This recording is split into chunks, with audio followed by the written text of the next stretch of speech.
I'm going to show you how to change guitar strings. I'm going to take the mystery. Shut up! I have my own technique and I'm going to show you how I go about changing my guitar strings. Coming up.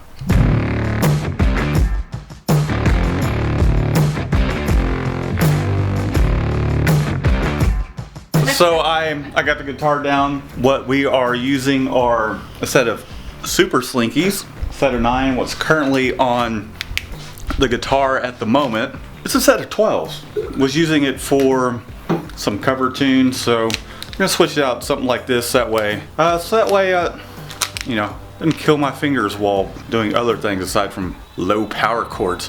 All right, let's dive right into this.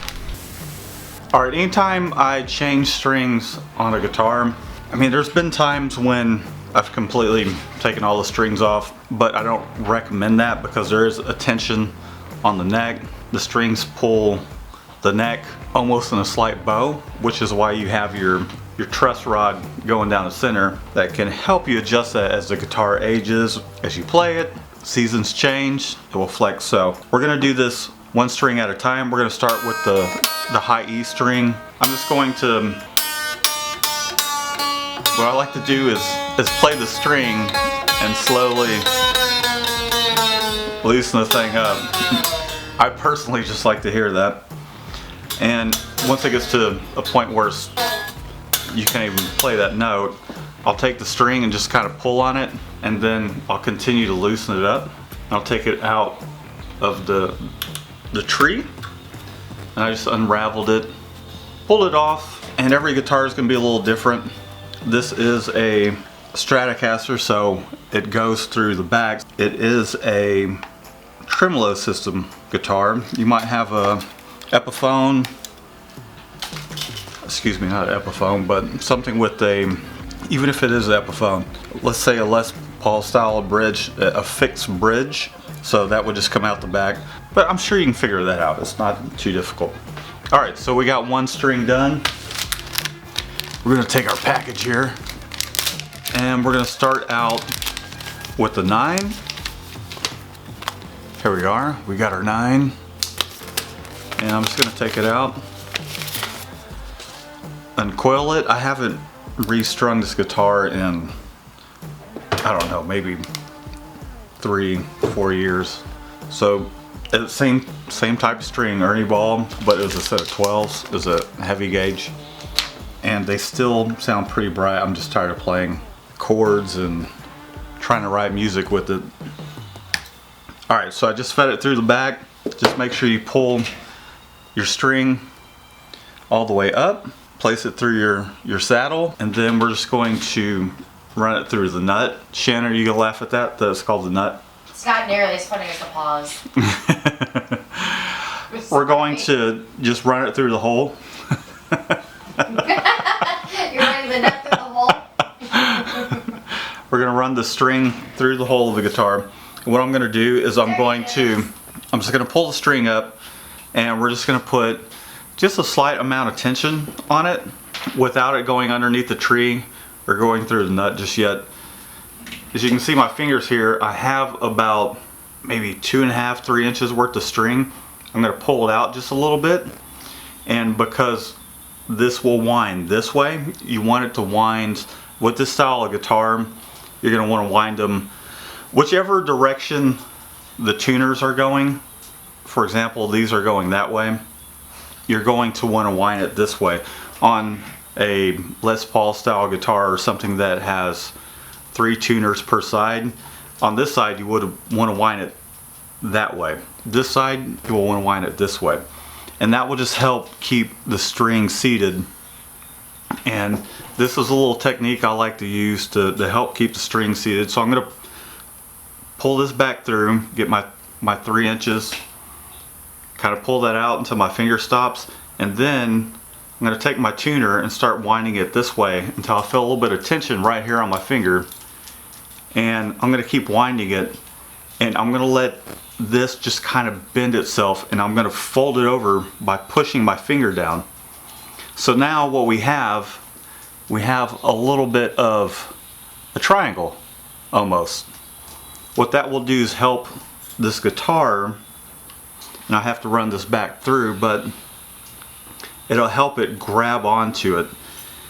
Now that we have this little triangle going in the direction that we are stringing this guitar up, I'm going to put that back.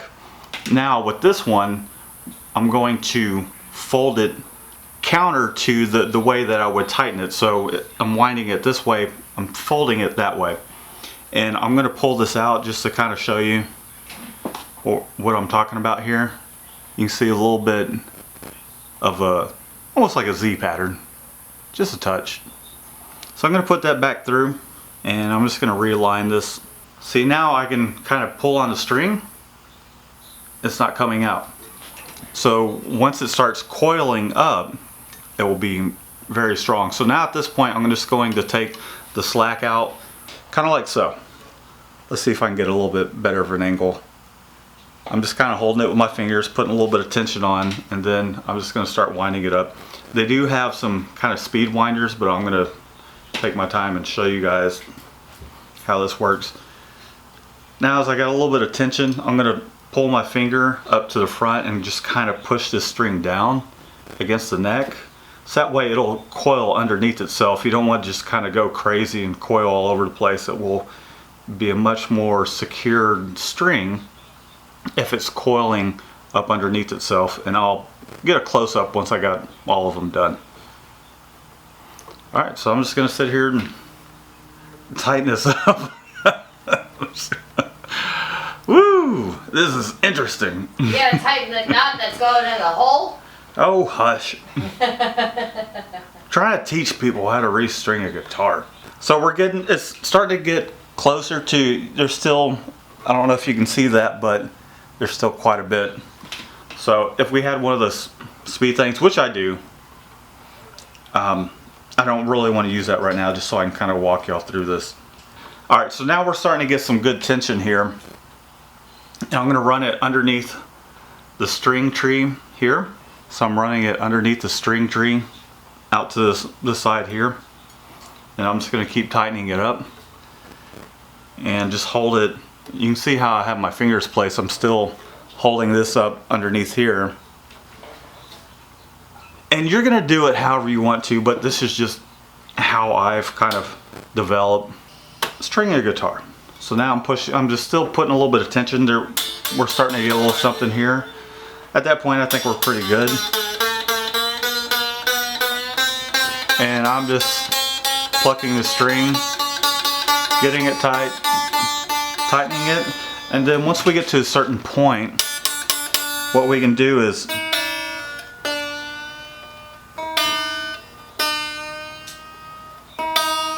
until it's in tune. And if you don't know how to tune a guitar, I'll show you how to do that in a future video. But one of the ways you can hold your finger here, 5th fret. Alright, so that sounds pretty good. But what you want to do at this point is, and this might blow some of y'all's minds, is just take the string and just kind of pull on it. Because when you have a new string in there, it's not completely seated. So as you start to use this and do bends and whatnot,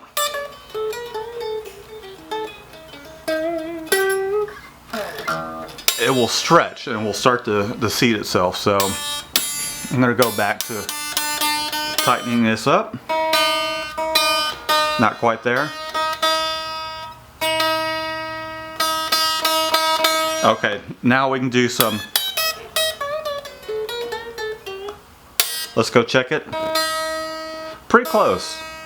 I think we just about have it seated. That's good enough for now. So now what I'm going to do is go through the process, taking each one of these off, going from my lowest number. We have 11, we got 16, 24, 32, and 42. One thing I do want to note is on an electric guitar, if you're on acoustic, this G string, which is the 3rd one from the bottom, that will actually be wound. Although you can put electric strings on a acoustic guitar, I've done it plenty of times. Be creative with it. However, these 3 strings, the D, A, and the G, are normally wound. So let me show you that real quick, and then we're going to do a little bit of a fast forward of me going through all these. I'm going to set this on my desk to make it a little bit easier. Unwound 11 which is the next one.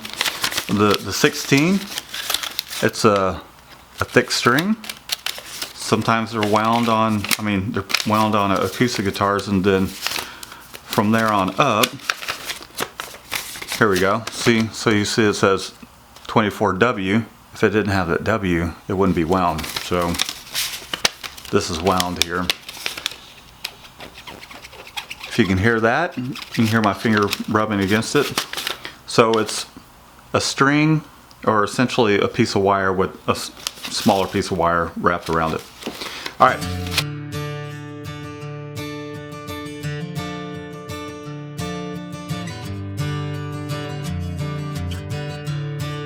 Here's a quick little tip when you are taking off an old string. Once you're able to get this string over the top of the tuner, you can unwind, pull, and just unwind the string rather than have to twist your knob over and over.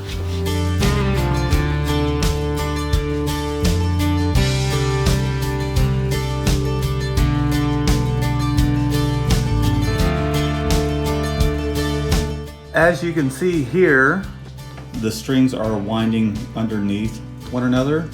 With some of your wound strings, you can get away with, say for instance, the A string.